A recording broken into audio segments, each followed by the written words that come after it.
तो दोस्तों अब तक हम लोगों ने देखा कि दोजी रिको के सर पर इनाम रख देता है जिससे कुछ कर्स यूजर्स उसको मारने आते हैं। गोजो और गेतो इन कर्स यूजर्स को आसानी से हरा कर रिको को प्रोटेक्ट करते हैं। इन सब के बीच में रिको की केयर टेकर किडनैप हो जाती है।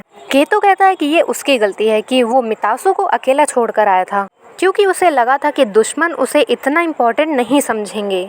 अब गोजो को लगता है कि किडनैपर्स उन लोगों को ब्लैकमेल करेंगे कि अगर मितासो जिंदा चाहिए तो रिको को उनके हवाले कर दें, लेकिन अपर हैंड इनके ही पास रखी हुई इनके पास रिको है। गोजो प्लान बनाता है कि वो रिको को जुजुत्सु हाई में छोड़ देंगे और डील के लिए किसी और लड़की को लेकर चलेंगे। रिको कहती है कि वो भी उसके साथ चलेगी क्योंकि उसने अभी तक मितासो को गुड बाय नहीं बोला है और वो मास्टर टेंजेंट के मर्ज से पहले मितासो से मिलना चाहती है। गोजो उसे साथ लेकर चलने के लिए मान जाता है। किडनैपर्स उन लोगों को ओकिनावा नाम के शहर में बुलाते हैं जो कि समुद्र के किनारे बसा हुआ है। फिर वो लोग किडनैपर्स की कुटाई करके आराम से मितासो को छुड़ा लेते हैं। फिर वो सभी एक बीच पर जाते हैं। मितासो गेतो से बोलती है कि उसे खुद पर शर्म आ रही है क्योंकि उसे एक नॉन सॉर्सरर ने किडनैप कर लिया था।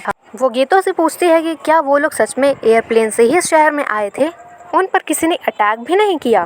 गेतो बताता है कि गोजो की आंखें अच्छी हैं, उसने सभी पैसेंजर्स को करीब से चेक किया था और जब वो लोग हवा में थे तब एक कर्स स्पिरिट ने उन पर नजर रखे हुआ था। पर गेतो को समझ नहीं आता कि किडनैपर्स ने उन्हें यहाँ क्यों बुलाया। फिर मितासो कहते हैं कि शायद उनका टाइम वेस्ट करने के लिए, क्योंकि कल शाम को ही रिको का टेंजेंट से मर्ज होगा। और मितासो को ये भी शक था कि उन पर कहीं जाते वक्त हमला ना हो जाए, जिस पर गेतो कहता है कि उन्होंने ऑलरेडी ही एयरपोर्ट पर 2 सॉर्सरर को बुला कर रखा हुआ है वहाँ की देखभाल के लिए। ये सॉर्सरर्स फर्स्ट ईयर के नानामी और हाइबारा थे जिन्हें हमने सीजन 1 में देखा था। हाइबारा इस मिशन के लिए काफ़ी एक्साइटेड था और वहीं पर नानामी कहता है कि कहीं अगर तो कोई तूफान आ गया और फ्लाइट्स मिस हो गई तो उनके सारे किए कराए पर पानी फिर जाएगा। बीच पर आने का प्लान गोजो का ही था और वो दोनों काफ़ी यहाँ पर मज़े कर रहे थे। गेतो अब गोजो से कहता है कि वापस जाने का टाइम अब हो चुका है, जो सुनकर रिको उदास हो जाती है, जो कि गोजो देख लेता है और वो गेतो से कहता है कि हम कल सुबह निकलेंगे, वैसे भी मर्ज शाम को है। वो कहता है कि वो शहर टोक्यो से ज़्यादा सेफ है क्योंकि यहाँ पर बहुत ही कम कर्ज यूजर्स हैं और कल सुबह रिको के सर पर लगी बाउंटी भी हट जाएगी तो टोक्यो पहुँचने पर उन्हें कोई भी खतरा नहीं होगा। अब गेतो को चिंता थी कि गोजो ने अभी तक अपनी कर्स टेक्निक नहीं हटाई है और वो रात में सोता भी नहीं है क्योंकि कर्स यूजर पता नहीं कब हमला कर दे जिससे गोजो के शरीर पर असर पड़ेगा। गोजो बोलता है कि मैं बिल्कुल ठीक हूँ और जब तक तुम मेरे साथ हो तब तक मुझे कुछ भी नहीं हो सकता। फिर इधर एयरपोर्ट पे नानामी को ये सुनकर अच्छा नहीं लगता कि वो लोग आज रात वहीं पे रुकने वाले हैं। अब वो लोग कई नई नई जगह घूमते हैं, अच्छा खाना खाते हैं और रात में एक्वेरियम देखने भी जाते हैं जिससे रिको को बहुत ही अच्छा लगता है। फिर अगले दिन वो लोग टोक्यो वापस आकर जुजुत्सु हाई में एंटर करते हैं। रिको के ऊपर लगी बाउंटी 4 घंटे पहले ही हट गई थी। अब ये जुजुत्सु हाई के बैरियर के अंदर सुरक्षित थे, इसीलिए गोजो अपनी इन्फिनिटी शील्ड को बंद कर देता है क्योंकि वो बहुत थक चुका था और तभी कोई पीछे से गोजो की पीठ में तलवार घुसा देता है। गेतो को समझ नहीं आता कि ये आदमी जुजुत्सु हाई के अंदर कैसे आ गया। गोजो पीछे मुड़कर देखता है तो ये आदमी दोजी फुशिगिरो था। गोजो को लगता है कि शायद वो उस आदमी को जानता है।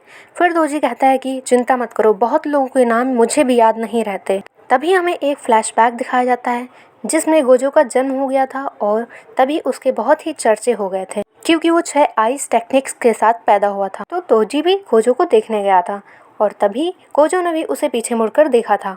ये पहली और आखिरी बार था जिसने कभी दोजी को अपने पीछे महसूस किया हो। दोजी ने पहले उसको थका दिया और जब उसके सेंसेस कम हो गए तब उस पर हमला किया। अब गोजो दोजी को हवा में उड़ा देता है और गेतो एक वार्म कर्स निकालता है जो कि दोजी को खा जाता है।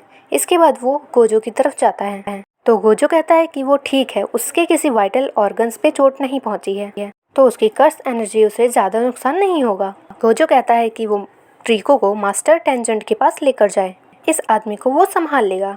अब गेतो रिको और मिकासो को लेकर मास्टर टेंजेंट के पास चला जाता है। अब दोजी उस कर्स को चीरते हुए बाहर निकलता है और उसके पास एक बड़ी सी तलवार भी आ गई थी और साथ में उसके कंधे पर एक कर्स स्पिरिट भी थी जिसके अंदर से दोजी अलग अलग हथियार निकाल सकता है। अब दोजी देखता है कि रिको वहाँ नहीं है और उसे लगा था कि वो एक ही बार में गोजो को मार देगा। गोजो उसका मजाक उड़ाते हुए कहता है कि रिको की बाउंटी तो पहले ही खत्म हो गई है, जिस पर दोजी रिवील करता है कि उसी ने तो बाउंटी लगाई थी ताकि गोजो बाकी लोगों से लड़ने में उलझा रहे। और जब बाउंटी हट जाएगी तो गोजो को लगा कि सब ठीक है और उसने अपनी टेक्निक को बंद कर दी।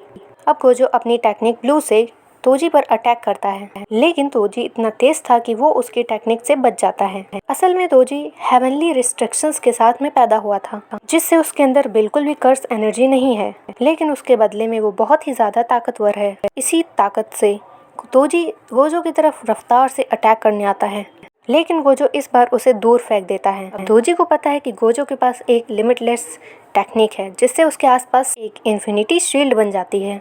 तो उसके लिए तोजी के पास ज़रूर कोई ना कोई प्लान होगा। गोजो को लगता है कि उसका कर्स टूल ही उसका हुक्म का इक्का है और वो उसे अपने करीब ही नहीं आने देगा। लेकिन तोजी अब इतनी जल्दी जल्दी अपनी जगह बदल रहा था कि गोजो को पता ही नहीं चल रहा था कि वो कहाँ है, और तोजी के पास कोई कर्स एनर्जी भी नहीं है, जिससे गोजो को सेंस भी नहीं हो पा रहा था उसके बारे में। इसलिए अब गोजो अपने कर्स टेक्निक से, जो कि कर्स टेक्निक ब्लू टेक्निक है, उससे अपने आसपास के एरिया को ही साफ कर देता है, ताकि तोजी कहीं छुप ना सके और कहीं से भी वो सरप्राइज अटैक ना कर पाए। लेकिन तभी यहाँ पर ढेर सारे फ्लाई हेड्स का झुंड आ जाता है। फ्लाई हेड्स बहुत ही कमजोर कर्सेस होते हैं, बिल्कुल मक्खियों की तरह।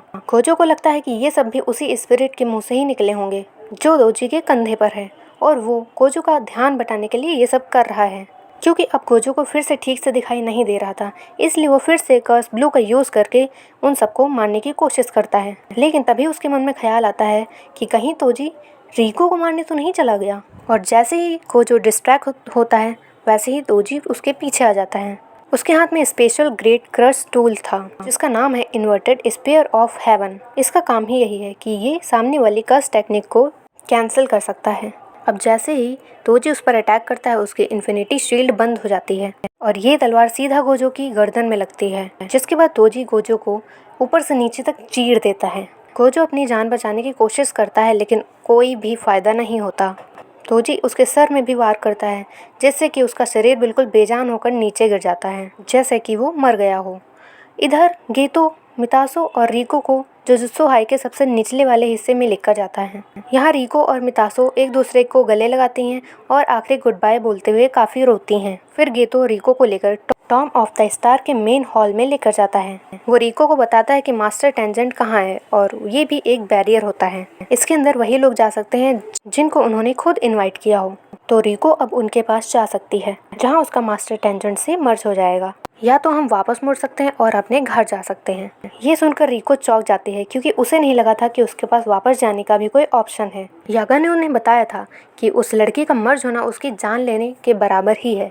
उसके बाद गेतो और गोजो ने तय किया था कि अगर उस लड़के ने बीच में मना कर दिया मर्ज होने से, तो वो तुरंत ही उस मिशन को कैंसिल कर देंगे, चाहे उसके लिए उन्हें मास्टर टेंजेंट से लड़ना ही क्यों ना पड़े। वो कहता है कि वो दोनों सबसे पावरफुल हैं, तो आगे जो भी होगा वो देख लेंगे।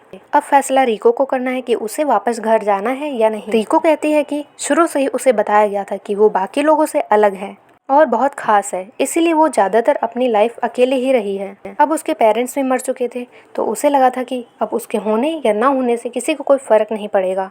लेकिन अब जब उसने अपने दोस्तों और इन लोगों के साथ टाइम बिताया, तो उसके अंदर जीने की चाहत जाग गई है। रिको रोने लगती है और कहती है कि वो अब जिंदा रहना चाहती है और उन सब के साथ सारी जगहों पर घूमना चाहती है। अब ये तो अपना हाथ आगे बढ़ाता है और कहता है कि चलो घर चलते हैं। रिको इसके लिए मान जाती है और खुश हो जाती है। लेकिन तभी उसके सर में एक गोली आकर लग जाती है और रिको की वहीं पर मौत हो जाती है। ये देखकर गेतो बहुत ज़्यादा शॉक हो जाता है, क्योंकि ये गोली तोजी ने चलाई थी। फिर तोजी कहता है कि चलो काम पूरा हुआ। गेतो पूछता है कि वो यहाँ कैसे। तोजी कहता है कि मैंने गोजो को मार दिया। ये सुन गेतो शॉक हो जाता है और बहुत ही गुस्से में कहता है कि अब तुम मरोगे।